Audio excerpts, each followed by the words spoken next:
हैं विविध भारती राष्ट्रीय सेवा, देश की सुरीली धड़कन। कार्यक्रम सखी सहेली बस कुछ ही पलों में।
सखी सहेली।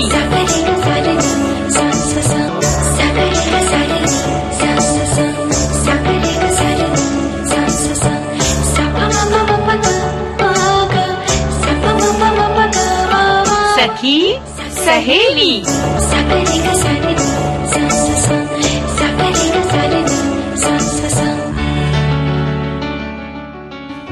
सखी सहेली कार्यक्रम में सभी सखियों और सखाओं को मंदाकिनी जोशी और दीपा का नमस्कार। कैसी हैं दीपा जी? बिल्कुल ठीक है। और एक और नमस्कार जोड़ना चाहते हैं हम। कैसे? हेल्दी नमस्कार। हाँ बिल्कुल, ये जरूरी है ना? हाँ। ताकि हमारा जो सखी सहेली का ये परिवार है सब खुश रहें, स्वस्थ रहें, खुशहाल रहें और कार्यक्रम भी उसी खुशी के साथ, उसी शिद्दत के साथ सुनते रहें जिस शिद्दत के साथ हम इस कार्यक्रम को लेकर आते हैं जी, है ना? अच्छा, एक प्रश्न का जवाब दीजिए। हाँ, शुरुआत में ही प्रश्न।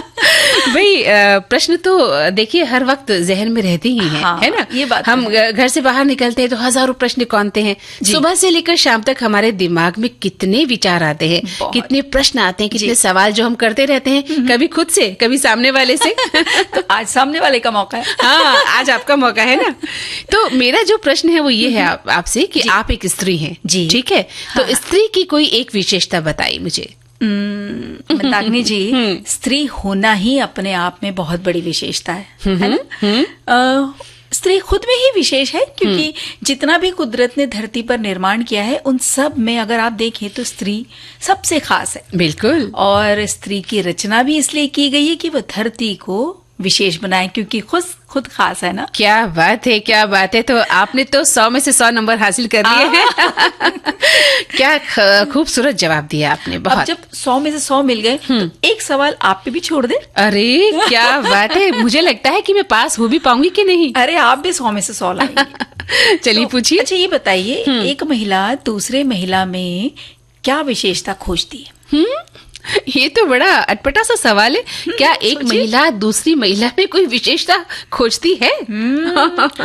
मुझे लगता है कि एक महिला चाहती है कि उसे वैसे ही स्वीकार किया जाए जैसी वो है। बिल्कुल सही कहा आपने। वैसे ही बहुत कठिन प्रश्न है देखा जाए तो, कि एक महिला दूसरी महिला में क्या विशेषता खोजती है। मुझे भी लगता है दीपा जी कि एक महिला दूसरी महिला में ये चाहती है कि उसे वैसे ही स्वीकार किया जाए जैसी कि वो है। जी, है ना? यानी बेकार के तानों से, फिजूल के हस्तक्षेप से, उसके रहन सहन पर टीका टिप्पणी करने वालों से वो उन सभी लोगों को नापसंद करती है। फिर चाहे वो स्त्री हो चाहे वो पुरुष हो। तो यानी एक महिला दूसरी महिला से सम्मान की उम्मीद करती है, ठीक वैसे ही जैसा एक राजा दूसरे राजा से उम्मीद करता है। बिल्कुल। क्या बात कह दी आपने। चलिए, आपको भी 100 में से 100। अरे वाह, क्या बात है। अब तो फिर इस वक्त क्या उम्मीद की जा रही है? हाँ, मुझे आपसे उम्मीद ये है कि आप पहले तो ये बताएंगी कि आज हम किन किन विषयों पर बातचीत करेंगे और उसके बाद एक प्यारा सा गीत हमारी सभी सखियों और सखाओं को सुनवाएंगी। चलिए, तो गीत से पहले बता दें कि आज हम बात कर रहेंगे कथनी नहीं करनी। तो उस पर बहुत सारे हमारे श्रोताओं ने बहुत अच्छे अच्छे संदेश भेजे हैं, तो वो भी हम पढ़ेंगे, और जिन्होंने नहीं अभी तक शामिल हुए तो वो भी अब हमारे फेसबुक पेज पर आ जाए और अपनी जो विचार साझा करें। और इसके बाद है सुनहरा भविष्य अगर बनाना है हमें तो फाइनेंशियल प्लानिंग आज करनी होगी, तब हम कहीं जाके कल अपना सुनहरा बना सकते हैं। और नौसेना में महिलाओं की भागीदारी कितनी है और कितनी महत्वपूर्ण हो गई है। जी बिल्कुल, क्योंकि रोजगार के अवसर वहां पर भी उपलब्ध है महिलाओं के लिए, अगर हम नौसेना की बात करते हैं तो। आज बहुत महत्वपूर्ण विषयों पर हम बातचीत करेंगे दीपा। बिल्कुल, बहुत सारी अच्छी अच्छी बातें होने वाली हैं। तो पहले गीत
विविध भारती के पास है बेमिसाल हस्तियों का अनमोल खजाना। शाम सवेरे जरा सुनिए कैसे बना ये गाना। जब मैं गांव के छोटे छोटे बच्चों के साथ धूल मिट्टी में खेला करता था। संगीतकार सचिन देव बर्मन। बहुत ही बूढ़ा किसान एक गीत गाया करता था। एक बूढ़े किसान का गीत मेरे दिल में घर करता गया। रंगीला रंगीला रंगीला रे रंगीला आमर छड़ियर बंधु कोई कोई गला रे बंधु रंगीला रंगीला मिलो शाम सवेरे ऐसी बेमिसाल कहानियां आपको मिलेंगी सिर्फ विविध भारती पर। विविध भारती, आपका जीवन संगीत।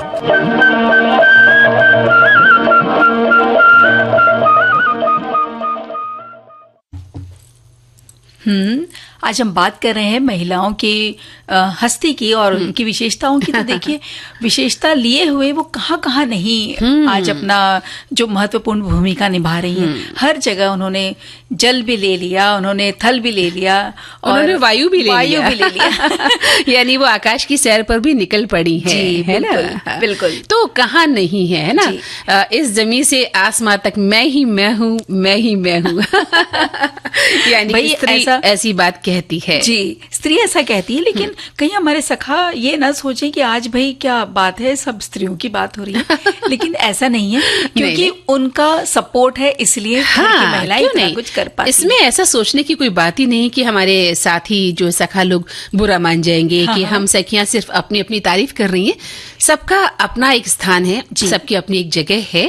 स्त्री अपनी जगह है, पुरुष अपनी जगह है, और एक दूसरे के बगैर ये जो कायनात है वो अधूरी है, बिल्कुल, है ना? लेकिन हम बात कर रहे थे कि भाई उनकी भागीदारी कहाँ है। तो चूंकि आज नौसेना दिवस है, तो हम ये बात करना चाहते हैं कि नौसेना में भी महिलाओं की भागीदारी हो चुकी है और बहुत लंबे समय से वहां पर भी वो काम कर रही हैं। जी, बिल्कुल। और जैसा आपने कहा कि आज नौसेना दिवस है, तो उन नौसेना अधिकारियों को श्रद्धांजलि देने का ये अवसर है जो तटों पर राष्ट्र की सुरक्षा में महत्वपूर्ण भूमिका निभाते हैं। हाँ, बिल्कुल दीपा। 4 दिसंबर यानी आज ही के दिन देश के लिए भारतीय नौसेना की उपलब्धियों और भूमिका को मान्यता देने के लिए आज का ये दिन मनाया जाता है। जी, और पूरा देश भारतीय नौसेना के इस विशेष अवसर को बड़े उत्साह के साथ मनाता है।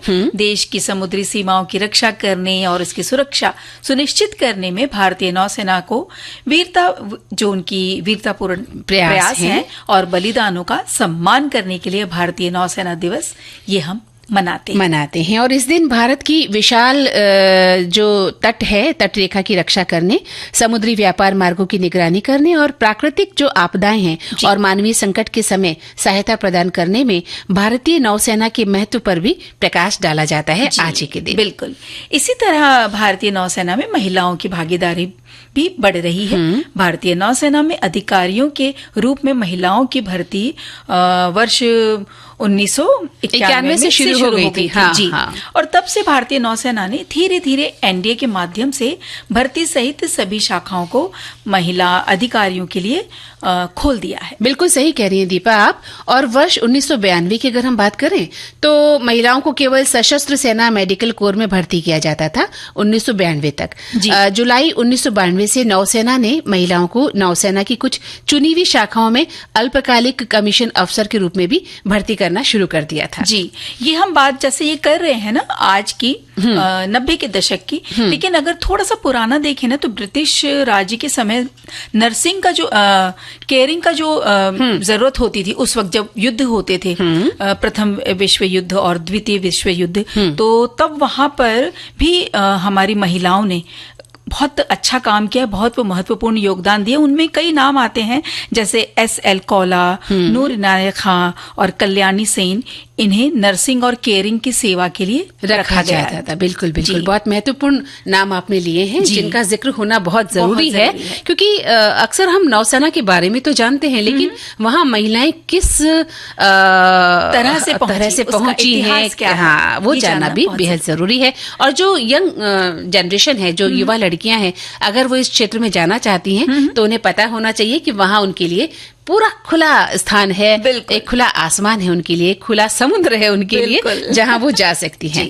तो भारतीय नौसेना की हम बात कर रहे हैं। वहां 2018 में 6% और 2020 तक 3 अधिकारियों के पास लेफ्टिनेंट जनरल या समकक्ष रैंक के लोग थे और ये सभी चिकित्सा सेवाओं में थी। जी, और इंडियन नेवी में अधिकारी अग्निवीरों की भर्ती में, अग्निवीर जो अभी योजना है उसकी भर्ती में 20% सीटें महिला कैंडिडेट्स के लिए आरक्षित हैं। वर्तमान में भारतीय नौसेना में 550 के करीब महिला अधिकारी अलग अलग पदों पर पोस्टेड हैं। बिल्कुल सही कह रही हैं आप। और इंडियन नेवी की बात हम कर रहे हैं तो लड़कियों की entry engineer, mechanic, communications department, medical assistant और नाविक जैसे कई पोस्ट वहां पर हैं। और नेवी में भर्ती के लिए 17 साल की उम्र होनी चाहिए और अविवाहित महिलाएं इसके लिए आवेदन कर सकती हैं। तो जो युवा लड़कियां जाना चाहती हैं क्षेत्र में, वो अपना आवेदन कर सकती हैं और उन्हें अच्छे से अच्छा रोजगार वहां मिल सकता है। बिल्कुल। और भारतीय नौसेना महिलाओं को विधि अधिकारी के रूप में देश की सेवा करने का एक शानदार अवसर प्रदान करती है। योग्य उम्मीदवारों को आवेदन करना चाहिए। एनडीए एक प्रतिष्ठित संस्था है जो भारतीय नौसेना में प्रवेश के लिए उम्मीदवारों को प्रशिक्षित भी करता है। बहुत कड़क ट्रेनिंग होती है। ये बात तो है, अनुशासन होता है बहुत, और आपका चुस्त और दुरुस्त होना बहुत जरूरी है, मानसिक रूप से और शारीरिक रूप से भी। अनुशासन का नाम ही है नेवी, है ना, एयरफोर्स, मिलिट्री, जहाँ पर अनुशासन के बगैर आप कुछ भी हासिल नहीं कर सकते हैं। बिल्कुल सही कहा। और जब हम बात कर रहे हैं आज नौसेना की, तो हम बात करते हैं दीपा कि 2010 में रक्षा सचिव ने प्रतिबंध कुछ हटा दिए थे जो महिलाओं को पनडुब्बियों पर सेवा करने से रोकना था। मतलब उससे पहले वो पनडुब्बी सेवा नहीं कर सकती थी। तो जबकि पनडुब्बी बल का इतिहास जो है हमेशा से पुरुष प्रधान रहा है। जी जी। जबकि मंदाकिनी जी, नॉरफॉक और वर्जीनिया अमेरिकी नौसेना में महिला अधिकारी पिछले 10 वर्षों से, उससे भी अधिक शायद, पनडुब्बी बल में विभिन्न मंचों पर वो सेवाएं दे रही थी। लेकिन अब चूंकि हमारे यहाँ भी आपके लिए मैदान खुला है और महिलाएं पनडुब्बी सेवा में भी अपना स्थान दे सकती हैं। बिल्कुल। और जैसे हम बात कर रहे थे कि महिलाओं ने कई अलग अलग रूपों में भारतीय नौसेना में भी काम किया और उसका इतिहास बहुत पुराना है। जैसे हमने प्रथम और द्वितीय विश्व युद्ध की बात की, तो आजाद हिंद फौज में भी रानी झांसी रेजिमेंट थी, वहां पे भी स्त्रियां थी। लक्ष्मी स्वामीनाथन, जानकी देवर, तो इनका बहुत महत्वपूर्ण बिल्कुल योगदान रहा। बिल्कुल। फिर भारतीय नौदल में डॉक्टर बारबरा घोष ये कमांडर पद पर रही हैं। फिर लेफ्टिनेंट नवजोत कौर को पहला महिला अधिकारी के तौर पर मध्य हिंद सागर में तैनात किया गया था।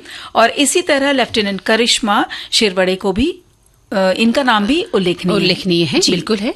फिर बहुत प्रसिद्ध है नाविका सागर परिक्रमा, जो पूरे चक्कर लिया था सिर्फ 6 महिलाओं ने 2017-2018 में महासागर का। तो ये इसमें जो परिक्रमा ली थी, इसमें जो शामिल है महिलाएं, उनका नाम है वर्तिका जोशी, स्वाति प्राथापल्ली, प्रतिभा जामवाल, पायल गुप्ता, ऐश्वर्या बोड़ापत्ती और विजया देवी। बिल्कुल। और हाल ही में ये दूसरे नाविका सागर परिक्रमा भी हो रही है, तारिणी नाम है। तो ये लेफ्टिनेंट कमांडर दिलना के और रूपा ए, सिर्फ दो महिला अधिकारी इस परिक्रमा को कर रही हैं। बहुत बड़ी बात है और एक बहुत हिम्मत की बात है। सबसे बड़ी बात कि जिन महिलाओं को कमजोर समझा जाता है, वो कमजोर है नहीं, वो मानसिक रूप से, आत्मिक रूप से, हर तरह से मजबूत है। बस जरूरत है दीपा उस शक्ति को पहचानने की। और देखिए कितना मुश्किल होता है, कितने विकट स्थितियां आती होंगी। पानी में है आप, कहीं से कोई तुरंत आपको सहायता नहीं मिलेगी, लेकिन अपने आत्मबल की वजह से, अपने हौसले की वजह से आप उड़ान भर सकती हैं और समुद्र की यात्रा तय कर सकती हैं।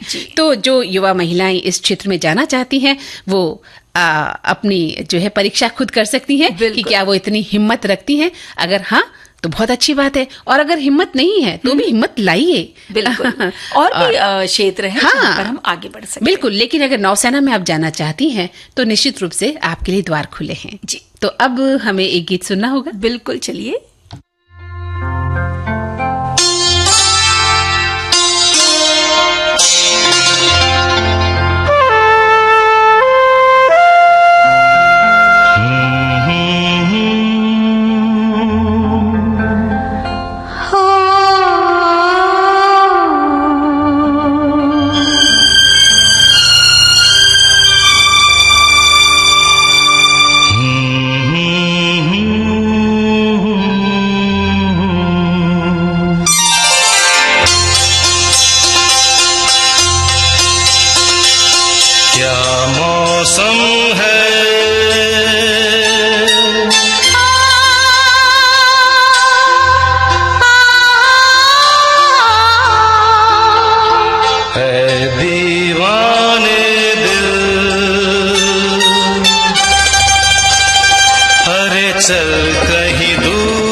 पल को राही, अरे मिल जाए बल जाए, चल कहीं दूर निकल जाए।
विविध भारती पर हर रोज दिन में 1 बजे विविध भारती की गीत माला आपके साथ। जन्म जन्म का साथ है तुम्हारा। इस कार्यक्रम में हर पायदान पर होगी आपकी भागीदारी। हम और तुम, तो हम और आप पिरोएंगे गीतों की इस माला के मोती साथ साथ। हम साथ हैं। जुड़े रहिए हमारे साथ विविध भारती के फेसबुक पेज पर। विविध भारती की गीत माला हर रोज दिन में 1 बजे। विविध भारती, आपका जीवन संगीत। तो दीपा जी, अब आप कहेंगी कि फिर मैं आपसे एक प्रश्न पूछ रही हूँ। आज तो लगता है प्रश्नों के ही है ना। आज आपकी परीक्षा की घड़ी है ये। बहुत बहुत दिनों के बाद मिलते हैं ना। हाँ, इसीलिए। लेकिन एक बहुत साधारण सी बात है, मैं एक सिंपल सा सवाल पूछना चाह रही थी कि क्या आपको भी कभी भविष्य की चिंता सताती है? क्या भविष्य सुरक्षित रखने के लिए आप भी कोई फाइनेंशियल प्लानिंग करती हैं? देखिए, ये किसको नहीं होता है ऐसा कि भविष्य की चिंता सभी को होती है ना। और हर इंसान को ये चिंता तो सताती ही है। और कैसा होगा कल हमारा, क्या हम उसके किस तरह से हम आगे बढ़ेंगे, कैसे हमारी सुख समृद्धि की जो हम सोच रखते हैं वो कैसे पूरी होगी। तो इस पे एक सोच तो आता है ना। हाँ। तो आज के समय में क्या है कि बच्चों की परवरिश और उसकी पढ़ाई लिखाई की बात करें तो काफी मेहनत और खर्चे वाला ही काम है। स्कूल कॉलेज की आसमान छूती जो फीस है उसके चलते आप अपने बच्चों को किस तरह शिक्षा दे पाते हैं, ये काम भी तो कम चुनौतीपूर्ण नहीं है ना? जी बिल्कुल जाहिर है। और आपको अपनी सैलरी और इससे हुई जो बचत, जो पैसे हैं उससे ही घर चलाना है, जो भी बचत आप कर रहे हैं।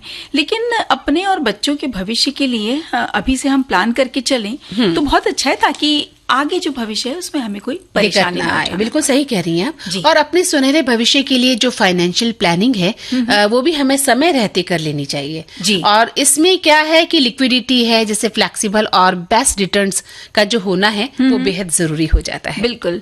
और फिर किसी योजना में धन लगाइए, आने वाले समय में आप अच्छा वक्त बिता सकते हैं। बिल्कुल।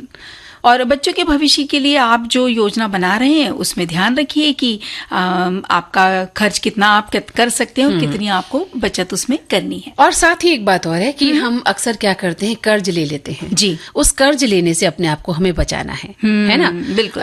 सेविंग प्लान खरीदें, जो सेविंग प्लान है वो आप खरीद सकते हैं। अलग अलग लक्ष्यों के लिए पैसे बचाने के लिए अलग अलग विकल्प हम तलाश सकते हैं और अपनी सेविंग को अनुशासित तरीके से हम प्राप्त कर सकते हैं। एक लंबी अवधि की हमें सेविंग करने की आवश्यकता होती है। बिल्कुल। और जब तक उन दायित्वों को पूरा करने का समय ना आ जाए तब तक वो जो फंड है उसको एक्सेस नहीं करना चाहिए, वो उतना ही रखें। बिल्कुल। और जो शॉर्ट टर्म लिक्विड इंस्ट्रूमेंट्स हैं उनके लिए हमें थोड़ा कम पैसे अलग से भी रखने चाहिए। बिल्कुल, बिल्कुल। और इस तरह क्या होता है सखियों और सखाओं कि आप अपने परिवार के जरूरी खर्चों को प्रभावित किए बिना ज्यादा से ज्यादा सेविंग कर सकते हैं। सेविंग्स तो कर ही रहे हैं, लेकिन यहाँ पर मन कर रहा है कि कुछ कहीं पर तो कुछ इन्वेस्ट किया जाए, छोटा सा हमारा समय।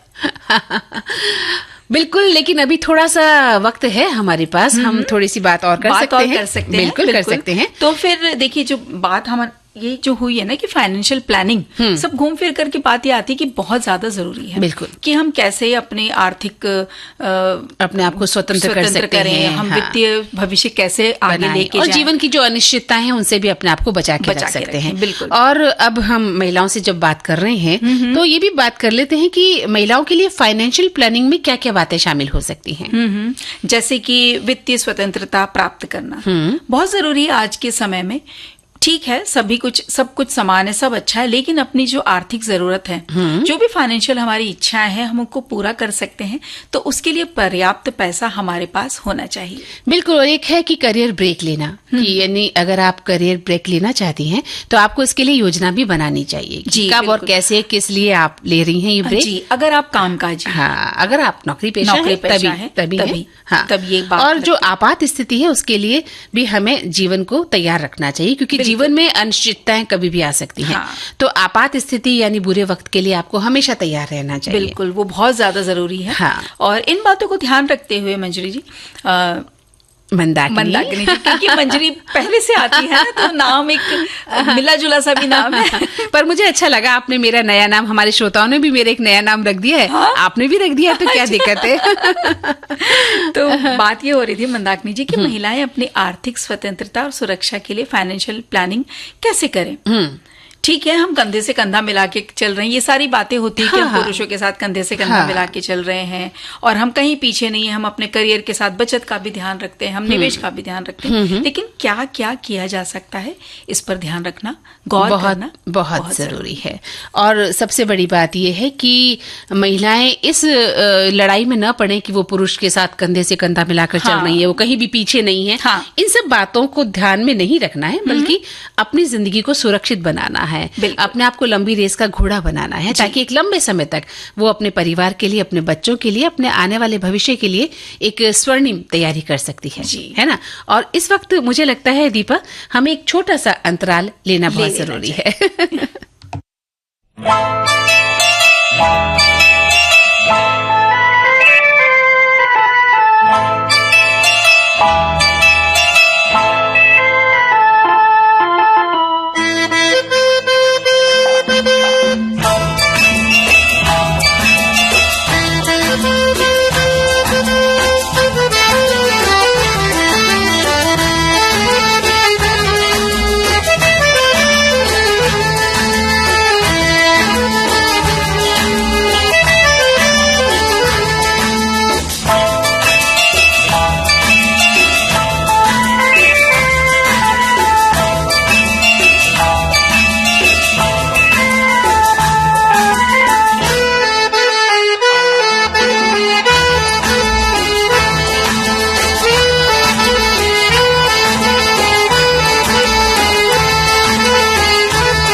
तो इस अंतराल के बाद हमारे सभी सखियों और सखाओं का पुनः स्वागत है। बिल्कुल स्वागत है आप सभी का। और कई अध्ययन बताते हैं, वित्तीय अध्ययन बताते हैं कि पुरुषों और महिलाओं की सैलरी एक समान नहीं होती, और ये कारण है कि उनकी फाइनेंशियल प्लानिंग भी अलग अलग होती है। हाँ बिल्कुल जी।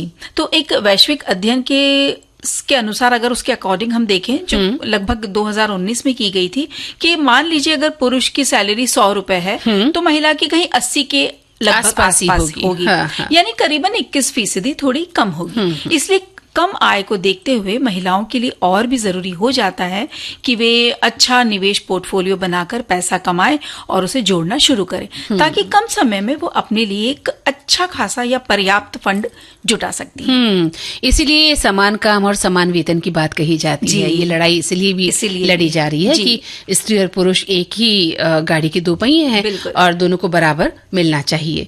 तो महिलाओं के करियर की जब हम बात कर रहे हैं, उनके करियर का ग्राफ हमेशा बढ़ता हुआ नहीं हो पाता है, क्योंकि कई कारण हो सकते हैं। कई बार उन्हें करियर से ब्रेक लेना पड़ जाता है। कुछ महिलाएं शादी के बाद नौकरी छोड़ देती हैं, कुछ प्रेगनेंसी के दौरान छोड़ देती हैं, या कुछ के जो घर के लोग हैं वो पसंद ही नहीं करते कि स्त्री काम पर जाए, है ना, ऐसा भी तो होता है, और उसे घर पर बैठा देते हैं। तो इससे उनका करियर, उनकी ग्रोथ, उनकी आय, सभी चीजें जो है प्रभावित होती हैं। जी। अपने रिटायरमेंट के लिए पैसा इकट्ठा करने का जो लक्ष्य रखा है वो भी प्रभावित हो सकता है। बिल्कुल। तो इस अंतर को कम करना हो या खत्म ही करना हो तो निवेश की बेहतर प्लानिंग करना, छोड़ने के अलावा नौकरी छूट जाने जैसी जो आपातकालीन स्थितियां हैं उसके लिए भी हमें तैयार रहना चाहिए। जी। और ये जो इमरजेंसी फंड है दीपा, आपके कम से कम 6 महीने के वेतन के बराबर होना चाहिए, और इससे क्या होगा कि बुरे वक्त में आपको मदद मिल सकती है। यानी कि अगर हम कभी सोच रहे हैं कि हमें ये नौकरी छोड़नी है या हम किसी व्यापार को शुरू करना चाहते हैं या स्टार्टअप, तो पहले आपके पास 6 महीने जितना पैसा होना चाहिए ताकि आप 6 महीने तक अपनी रोजी रोटी, अपना घर परिवार, अपने बच्चों का पालन पोषण कर सकें। जी, है ना। तो ये बहुत जरूरी बात है, क्योंकि अगर आपने अचानक नौकरी छोड़ दी और आपके पास भविष्य की कोई योजना ही नहीं है, आपके पास पैसा नहीं है, तो आप और आपका परिवार कहाँ जाएंगे? बिल्कुल, है ना। इसलिए ये आपको बात बहुत ही ध्यान में रखनी चाहिए कि आपके 6 महीने आपके पास हो कम से कम, जब आप अपने घर की रोजी रोटी जिसे कहते हैं चला सके। जी। और बचत या निवेश के साथ ये भी जरूरी है कि हम अपने खर्च का भी हिसाब रखें। हाँ। अब ये नहीं है कि हम सिर्फ बचत ही बचत कर रहे हैं, भाई खर्च कितना कर रहे हैं ये देखना भी बहुत जरूरी है, क्योंकि महिलाओं के खर्च और जो पुरुष हैं हमारे घर के, उनकी जरूरत दोनों की अलग होती है। अब देखने में ये आता है कि महिलाएं ज्यादा खर्चा करती हैं लेकिन देखिए बहुत सारी चीजें हैं ना, घर का भी देखना है, उन्हें खुद का भी देखना है, बच्चों की जो ख्वाहिशें हैं, जरूरत है, उसे भी पूरी करनी होती है। तो इस वजह से उनके सामने अलग अलग जो कहते हैं ना फाइनेंशियल चुनौतियां जो होती हैं वो भी अलग अलग आती हैं। तो खर्च के हिसाब रखने से हमें अपने बचत का अंदाजा लगाना आसान हो जाता है। बिल्कुल। और हम ज्यादा बचत कर सकते हैं। आप खर्चे भी जी हर महीने की अगर हम नहीं लिख सकते तो किसी एक महीने खर्च लिख के रख लें, तो पता चल जाता है हमारा बेसिक कितना है, हम कितना खर्च करते हैं और हमें कितना कम या ज्यादा अपने आप का अपनी जो आदतें हैं उनको बदलना है ना। और उसमें कई सारी चीजें भी जुड़ जाती है ना मंदाकिनी जी, शादी वगैरह कोई आ गई, परिवार है, कहीं जाना भी पड़ सकता है, घर में भी कुछ किसी उत्सव में, बर्थडे में, बच्चों की फीस है रोजमर्रा की, और अस्वस्थता के कारण जो हुए खर्चे हैं उनका जिक्र हम कहाँ कर रहे हैं। अचानक कोई बीमारी आ गई, एक्सीडेंट हो गया, हॉस्पिटलाइज होना पड़ा, भगवान न करे किसी के साथ ऐसा हो, लेकिन अगर ऐसा होता है तब भी तो आपके पास पैसा होना जरूरी है ना। ये बात जब हम करें, छोटी सी बात याद आ रही है, हमारे पड़ोस पे बहुत पहले हमारे एक पड़ोसी हुआ करते थे, तो वो आंटी की हमेशा आदत थी कि जब भी अंकल जो महीने का जो सैलरी आती थी देते थे ना, उसमें से 100-200 उस वक्त 100-200 बचा लेती थी। 300 रुपए से बिल्कुल धीरे से निकाल लिया, बाकी बोलती थी हाँ ये घर खर्च के, और वो छुपा लिया करती थी। अब आंटी इतनी ज्यादा क्या कहना चाहिए मॉडर्न सी तो नहीं थी कि भाई जा करके उसे बैंक में जमा कर दे, उतनी उन्हें उनकी शिक्षा दीक्षा नहीं थी, तो वो अपने कहीं अलमारी में कहीं यहाँ वहां छुपा लेती थी। कुछ साल के बाद जब उनके बेटे की इंजीनियरिंग में उसमें दाखिला मिला, तो इतनी उनकी आर्थिक स्थिति नहीं थी कि उसके लिए फीस जुटा सके। बड़ी फीस जैसे तैसे अंकल ने जुटा दी, लेकिन अब किताबें वो भी बहुत महंगी आती हैं। तब आंटी वो जो 100 से चुराए हुए जो पैसे थे ना, वो रकम वो निकाल के उनके बेटे को देती थी। ये सब हम लोगों ने देखा बचपन में कि कहाँ कैसे, देखिए कब उनका बचाया हुआ पैसा कहाँ काम, यानी बूंद बूंद जो बचत उन्होंने की वो किस रूप में काम आई, है ना, ये हमें सीखना होगा। इसका मतलब ये भी नहीं कि आप खर्चा न करें, आप अपने मन को महसूस कर रखें, ऐसी बात नहीं है। जो जरूरी है वो खर्चे होने बहुत जरूरी है, लेकिन फिजूल खर्ची न करें या अत्यधिक खर्च करने की जो हमारी आदत है वो खराब है। और जब बात चल रही थी रिटायरमेंट की, तो उसकी प्लानिंग करना भी दीपा बहुत जरूरी हो जाता है, क्योंकि जीवन में अंततः सबका जो साथ है वो छूट जाता है, जीवन साथी का भी। और ऐसे में अगर आप अकेले रह जाते हैं तो कैसे अपने भविष्य को सुरक्षित रख सकते हैं, ये समझकर आपको वित्तीय निर्णय लेना बहुत जरूरी हो जाता है। बिल्कुल। और हेल्थ इंश्योरेंस लेना बहुत अच्छा रहता है। बहुत कहते हैं, ये जितने भी एक्सपर्ट्स हैं वो ये बताते हैं कि अगर कोई महिला या पुरुष सिंगल है तो उस वक्त आपको ये लॉन्ग टर्म हेल्थ इंश्योरेंस यानी केयर इंश्योरेंस लेना बहुत अच्छा एक विकल्प है। ऐसा हो सकता है कि उम्र दराज होने के बाद आपको इसकी जरूरत पड़े, खास तौर पर तब जब आपकी देखभाल के लिए कोई आपके आसपास मौजूद नहीं हो। हालांकि इसे लॉन्ग टर्म हेल्थ इंश्योरेंस की प्रीमियम की कीमत बहुत ज्यादा होती है, लेकिन इसे जितनी जल्दी आप ले लेंगे उतना कम ये जो कीमत जो उसकी है ना, कम कीमत में ये मिल सकती है आपको। बिल्कुल। और इसके अलावा बहुत सारी चीजें हैं, जैसे कि आप पीपीएफ है, पब्लिक प्रोविडेंट फंड है, म्यूचुअल फंड है या आरडी है, वित्तीय सलाहकार से आप मशवरा लें और आसानी से अपना एक फंड तैयार कर सकती हैं, जमा कर सकती हैं और अपना भविष्य सुरक्षित कर सकती हैं, है ना जी। तो श्रोताओं के संदेश आप देख रही हैं लगातार आ रहे हैं, लेकिन पहले गीत सुन लिया जाए। चलिए।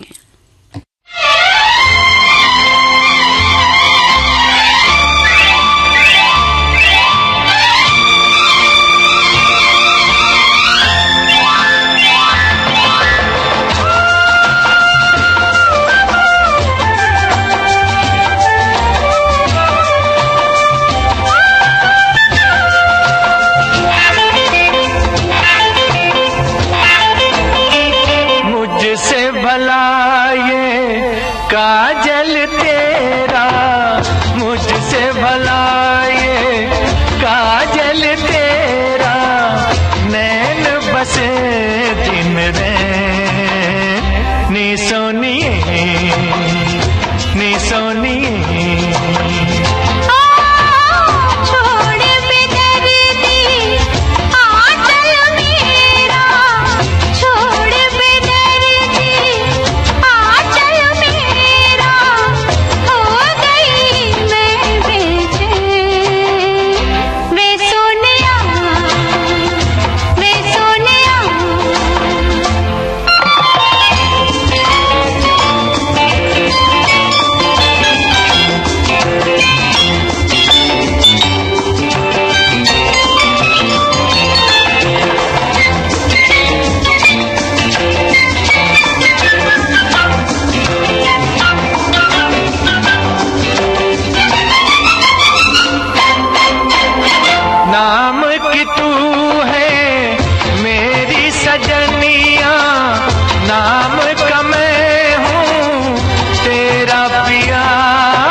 नाम है प्रेमी पागल तेरा, तो संग लागे ने वे सोनिया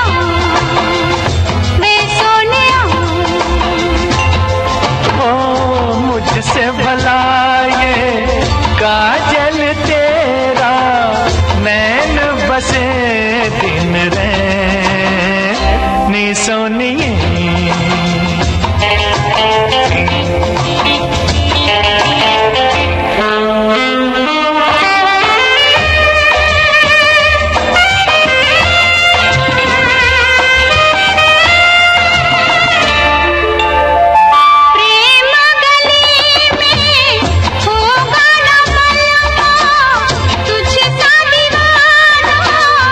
और कोई चैन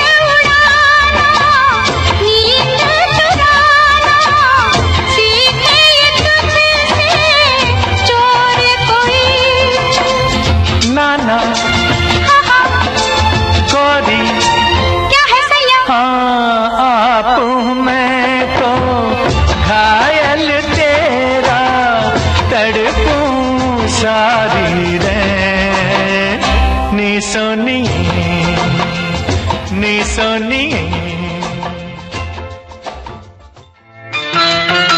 विविध भारती पर हर रोज दिन में 1 बजे विविध भारती की गीत माला आपके साथ। जन्म जन्म का साथ है तुम्हारा। इस कार्यक्रम में हर पायदान पर होगी आपकी भागीदारी। हम और तुम तो हम और आप पिरोएंगे गीतों की इस माला के मोती साथ साथ। हम साथ साथ हैं। जुड़े रहिए हमारे साथ विविध भारती के फेसबुक पेज पर।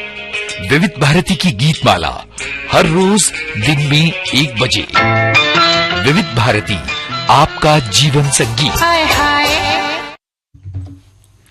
देखिए, वो कहते हैं ना, एक ही परिवार के होते तो सोच भी एक सी हो जाती है। जैसे आपने बात कही थी कुछ देर पहले, बूंद बूंद से घड़ा भरता है। हमारे एक श्रोता ने भी कुछ इसी तरह लिख भेजा है कि बचपन में स्कूल में हिंदी विषय में पाठ था, बूंद बूंद से घट भरे। ये एक मुहावरा भी है, अर्थात थोड़ी थोड़ी की गई बचत मुसीबत के समय बहुत संबल बनती है। तो फाइनेंशियली मजबूत होने के लिए हमें थोड़ी थोड़ी बचत करना बहुत जरूरी है।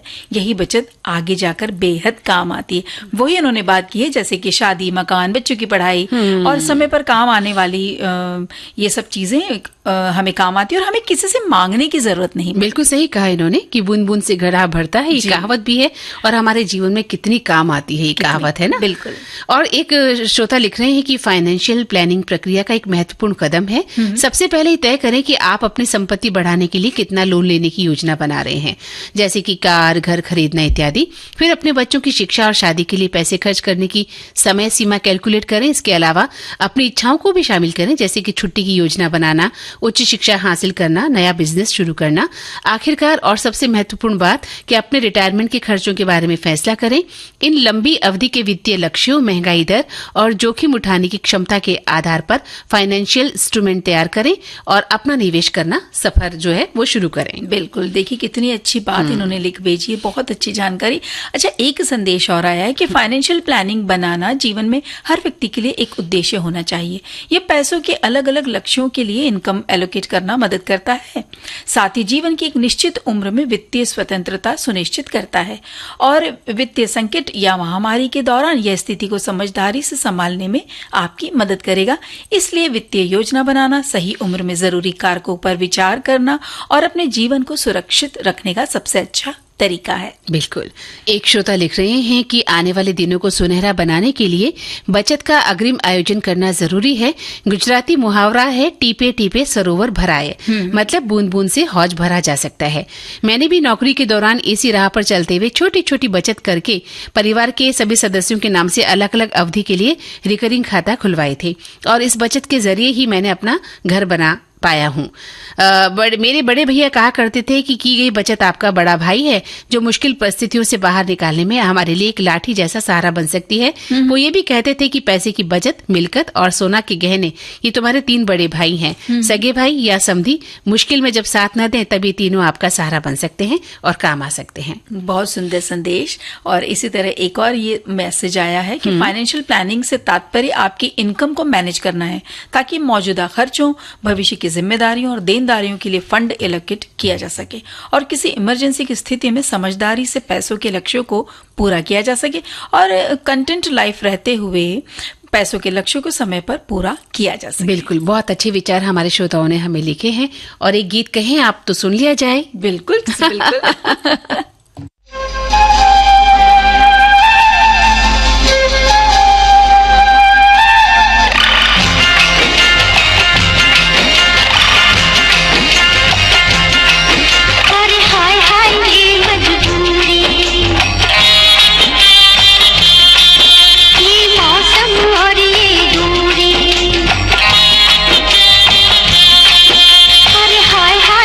मजबूरी, ये मौसम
भारती के पास है बेमिसाल हस्तियों का अनमोल खजाना।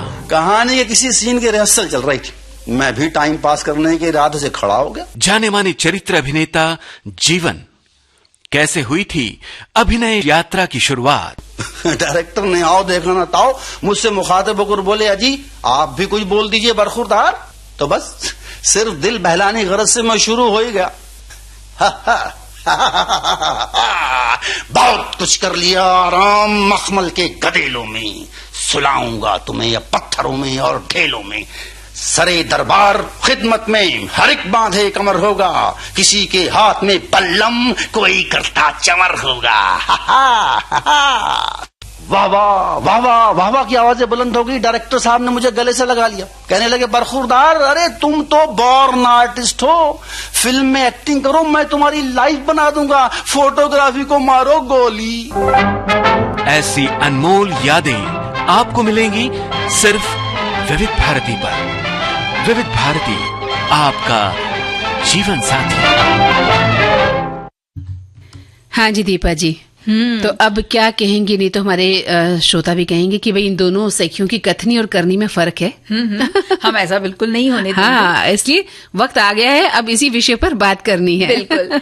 तो सबसे पहले शुरू करते हैं, कबीर क्या कहते थे? हाँ, कबीर कहते थे कि कथनी मीठी खांड सी, करनी विष की लोए, कथनी से करनी करे, विष से अमृत होए। हाँ। यानी जिनकी बोली तो खांड सी मीठी होती है, हाँ। लेकिन कर्म जो है विष के समान होते हैं, अत्यंत कष्टकारी होते हैं, कष्ट देने वाले होते हैं, और जो जैसा बोलता है वैसा ही करे तो विष भी अमृत हो जाता है। जी, देखिए कितनी सुंदर और कितनी गहरी बात है। बिल्कुल, और हमारे बड़े लोग भी यही कहते हैं दीपा कि अज्ञानी सिर्फ बातें करता है और उसके अनुसार अपने जीवन में व्यवहार नहीं करता, तो ऐसे व्यक्तियों को अक्सर परिवार समाज भी अकेला छोड़ देता है। जी बिल्कुल, क्योंकि फिर वो कहते हैं ना कि अरे भाई, वो जो हमारी बोलचाल की भाषा में है ना कि भाई उनकी तो पतंग के समान बस डोर से खींचते रहो, वो बोलते बहुत है, करते बिल्कुल थोड़ा कुछ नहीं है। बिल्कुल, इस तरह की और हमारे बातें हो श्रोताओं ने भी इस विषय पर बहुत सारे विचार लिखे हैं, बहुत बहुत सारे है ना। संदेश हैं। लिखते हैं हमारे एक श्रोता की, कथनी में नहीं करनी में विश्वास कीजिए, ऐसा कहा जाता है, लेकिन कुछ लोग इस बात को बहुत हल्के में ले लेते हैं।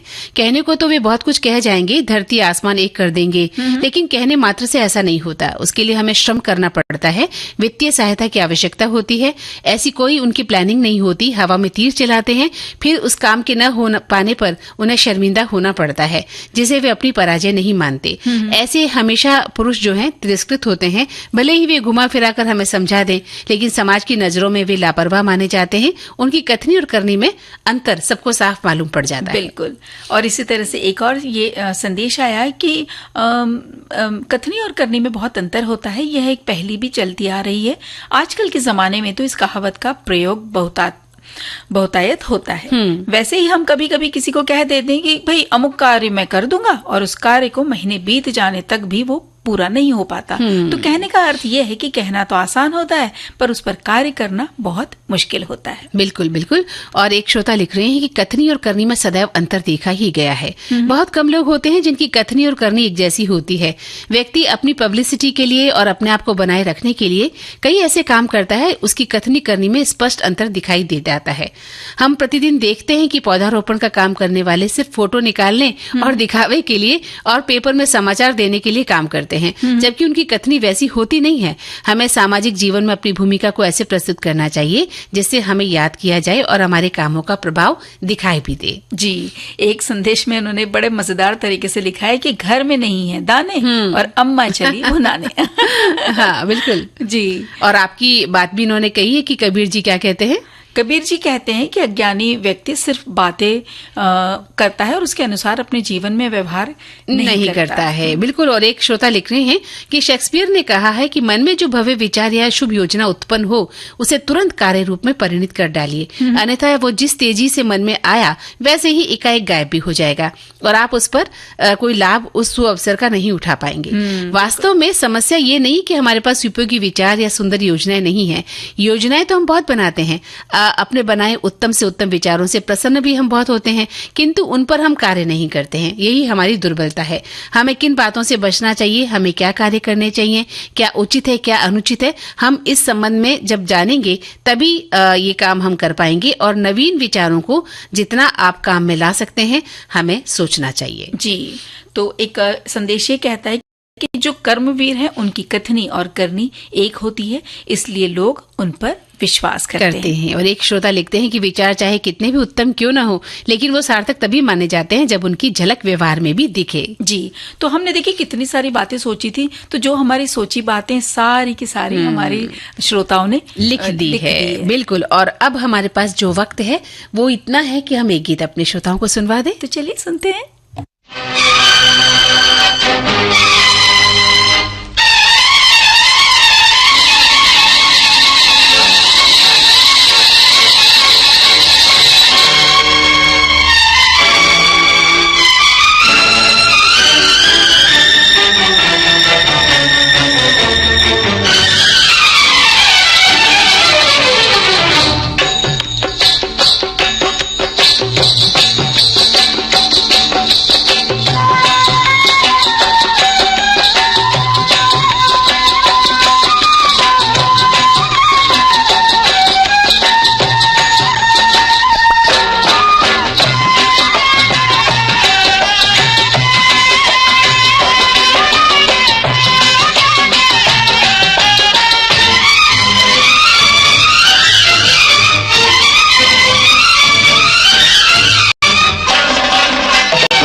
तो दीपा जी, अब तो कार्यक्रम का समय बिल्कुल समाप्त हो चला है और हमें इस कार्यक्रम से विदा लेनी होगी। तो हम सभी अपने श्रोताओं से लेते हैं इजाजत और दीजिए दीपा माहेश्वरी और मंदाकिनी जोशी को नमस्कार। नमस्कार।